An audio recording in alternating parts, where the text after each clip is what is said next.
And I know he pay 80,000 peso in advance to killing me and my secretary, because my secretary helping me, and 80,000 if the pool is clean, because the code word is pool man, and we are the dirt in the pool. And then he add 40,000 if they can clean up also. And this is the communication between Robert Leistner and Maxi. And Robert promised that the pool will be cleaned up crystal clear.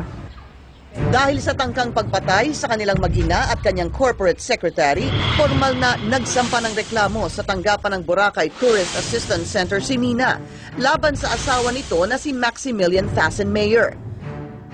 Gayon din sa former resort cook na si Robert Leistner at ang manager na si Matias Brandel.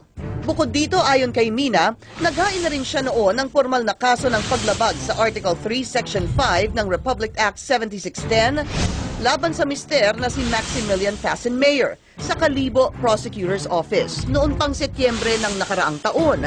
Ang problema, 8 buwan na ang nakakaraan mula nang maisampa ito. Hindi pa rin umuusad ang kaso.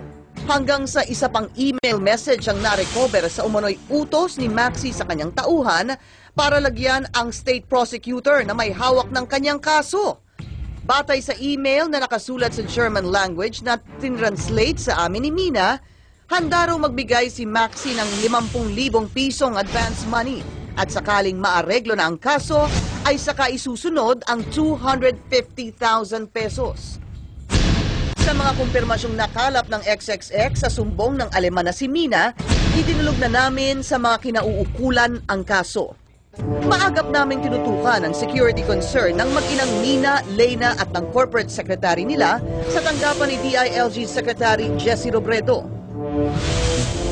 Dalawang bagay, I can either ask the CIDG to go through all the documents. Then, meantime, we'll secure yung mag-ina. Sana. We'll do surveillance on yung Robert para naman preventive at the same time we'll be able to do a case build-up. Ang legal na hakbang naman ang sumunod naming hinanapan ng solusyon. Ipinakita namin kay Department of Justice Secretary Laila de Lima ang mga litrato at sex videos na inirereklamong German national. Ito yung pinaka-gross, ma'am. Ito, tinan mo to. Ayaw mo na. Okay, ito na yung last. Ito yung babalik na rin pa niya yan. Parang dal yung babae. Ayan, oh.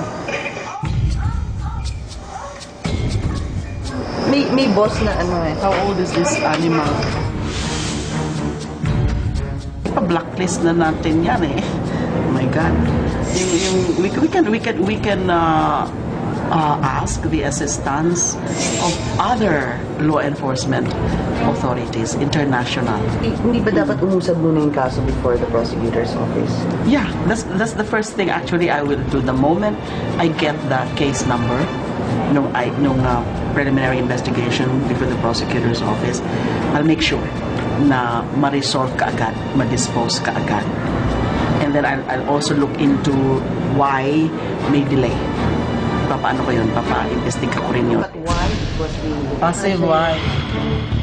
Sa ngalan ng patas na pamamahayag, sinubukan naming makipag-ugnayan kina Maximilian Fassenmayer, Robert Leistner at Matias Brandel para kunin ang kanilang panig sa alegasyon. Agad namang tumugon si Maximilian Fassenmayer. Ayon sa kanya, na-brainwash raw ng kanyang asawa ang kanilang adopted daughter. Nais raw kasi nito na kamkami ng kanilang pera at resort sa Boracay. Inakusahan rin niya ang asawa ng pagnanakaw, alkoholik at pakikipagrelasyon sa ibang lalaki. Ayon pa rin kay Maxi, pawang mga pribadong video ito at pinabulaanan din niyang may menor de edad sa mga video.